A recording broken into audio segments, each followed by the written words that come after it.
ఈ న్యాచురల్ తాట్ల వైన్ని ఇంట్లోనే డెవలప్ చేసుకోవటం చాలా ఈజీ అండి. మరొక వీడియో చూద్దాం. ఈరోజు చూసారు అసలు ఎంత అందంగా ఉందో. దీన్ని మరి వేరే కుండీల్లో వేసి ఎలా డెవలప్ చేసుకోవాలో వీడియోలో చూద్దాం. తాట్ల వైన్లో అండి మరి కిందకి ఎక్కువగా ఏలాడుతుంది కదా, దీన్ని కట్ చేద్దామండి. కట్ చేసేసానండి. చూసారా కుండి చక్కగా ఎంత అందంగా ఉందో. చూసారు కదా అసలు కింద కట్ చేసాను, చాలా అందంగా ఉంది. నాకు ఒక చేతితో కట్ చేయటం కుదరక మీకు చూపించలేదు కట్ చేయటం. ఇలాగేనండి చాలా కుండీలు మన ఇంట్లోనే డెవలప్ చేసుకోవచ్చు అన్నమాట. చూద్దాము. ఇదిగోండి ఇలాగుంది కదా హ్యాంగింగ్ బాటు. ఇలాగా కుండీ తీసుకొని దీంట్లో ఇలా పెట్టేసేయటమేనండి. ఈ కుండీలండి ఇలా పెట్టేసేయటమే. పెద్ద కుండీ అయినా సేమ్ ఇంతేనండి.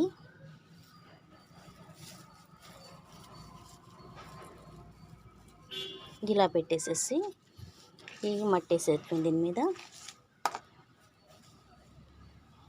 దీని మీద మనం కట్ చేసేటప్పుడు అండి చిన్న చిన్న ముక్కలు పడిపోతాయి కదా లీవ్స్. ఇవన్నీ కూడా దీని మీద వేయటం వల్ల ఏమవుతుందంటే అవన్నీ కూడా మళ్ళీ వేర్లు వచ్చేస్తాయి అన్నమాట. చక్కగా చాలా బాగా వస్తుందండి.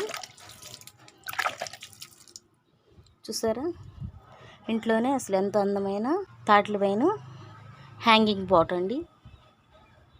ఇంత ఈజీగా పెంచుకోవచ్చు అనమాట. నేనైతే చాలా కుండీలు పెంచానండి. ఇదిగోండి మీకు కనిపిస్తుంది కదా, ఇదైతే ఒక పెద్ద టబ్బులో వేసాను. మరి ఇది ఇలాగ చక్కగా రౌండ్గా అల్లిచ్చేసానండి.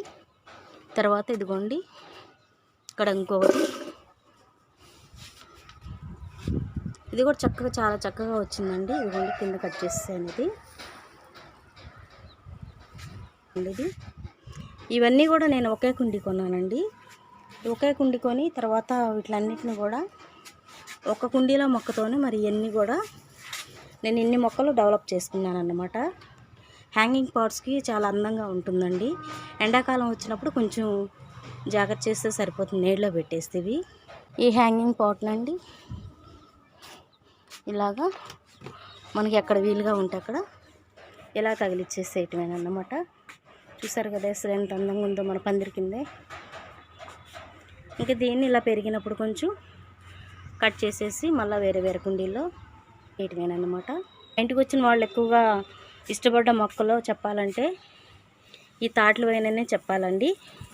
ఎందుకంటే ఇది చాలా అందంగా ఉంటుందన్నమాట. హ్యాంగింగ్ పాట్స్లోన ఎక్కువ మంది దీన్నే ఇష్టపడతారు. దీని నేమ్స్ కూడా అడుగుతారన్నమాట ఎక్కువగా. మా యొక్క వీడియో కనుక నచ్చినట్టయితే లైక్ చేసి మీ ఫ్రెండ్స్ అందరు కూడా షేర్ చేసి మా ఛానల్ తప్పకుండా సబ్స్క్రైబ్ చేసి చివరిగా బెల్ సింబల్ నొక్కండి. Thank you.